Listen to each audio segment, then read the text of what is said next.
Hello guys, it's been a while since I've uploaded my last video. I had some personal issues, so I am back with a new video and it is about a game called Miasma Chronicles. It's a fun XCOM style turn-based strategy tactics game set in a post-apocalyptic Earth. One of the biggest games in the genre, although TRPG might not be the right tag. The Bearded Ladies pretty much copies their core gameplay loop into every original IP they create. If you're not familiar with their design, yes, it's kinda always a TRPG, but with a more restrictive general design. Encounters are more or less not centered around combat and in-combat choices, but preparation, aka snipe, silent kill enemies during real-time stealth segments, and a more puzzle-like approach. But I feel like this time around, unless you play on the hardest difficulty, it's gotten slightly better. I mean, gun blazing, strict combat focus will still drain your very limited resources like there is no tomorrow. But the heavily expanded character progression and customization options, equip sci-fi magic with its very own gem system, level up and spend skill points, equip different gear with weapons being modable, and equip power cores similar to passive perks. You get away with mistakes a lot more than you did in their other games. There is also a lot more choice and options when it comes to actual combat. The Miasma powers there are a great choice, both narrative and gameplay wise. You get a notable pool of sci-fi magic, which greatly expands combat options. Audiovisually, this game is a masterpiece. The screenshots barely do the game justice and it stands proud next to CP2077 and the Ascent. Every time I boot the game up and pass an area I've already seen dozens of times, I discover new tiny details everywhere. It's not just that the world building and environmental storytelling are great, it's the whole picture. Colors, design, lighting, fog, SFX and the fantastic OST make this definitely feel more AAA than many real high-budget AAA games. And let's not forget the great general sound design. Being it the combat effects or atmospheric background, audio or sound design is quite impressive. The VO in general is also very high standard.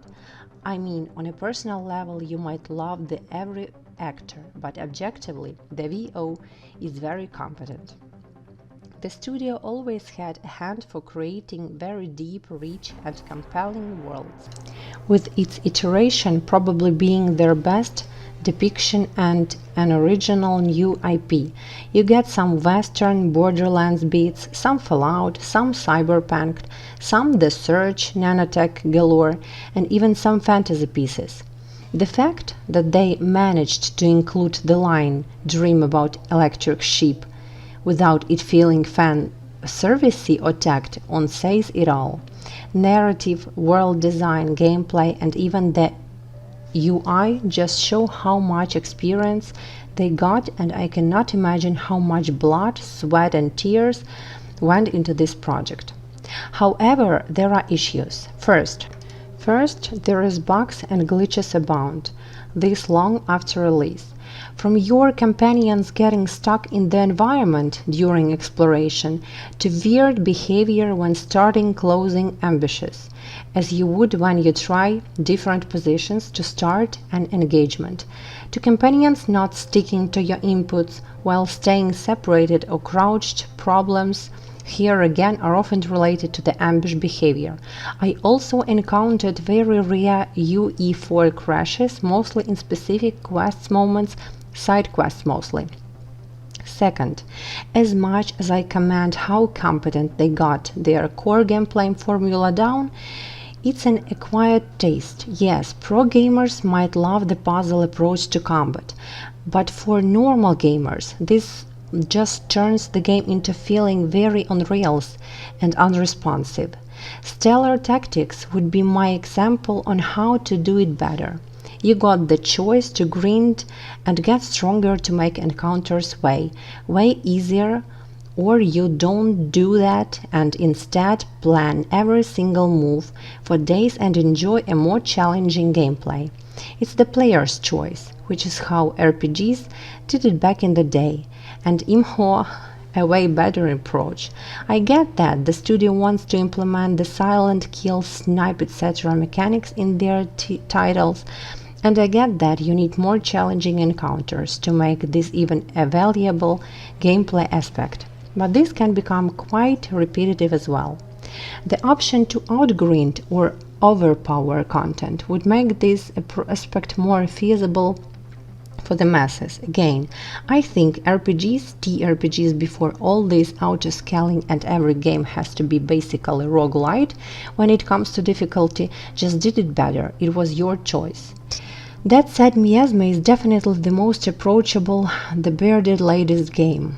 The start might still be somewhat challenging, but come mid-game you can get away with a lot, even on harder difficulties. As a whole package, Miasma is a fantastic game, definitely one of those games I won't forget. It's fun tactical combat, mixed with a lot of tinker around with, gear, skills, magic. See in an interesting, well-designed world and filled with characters and a narrative that might not surprise you, but both the narrative and the party would grow on you. So guys, this was the end of our review for today. Thank you for being with me. I hope you enjoyed it. I've missed you all, guys, and I'll see you next video. Bye!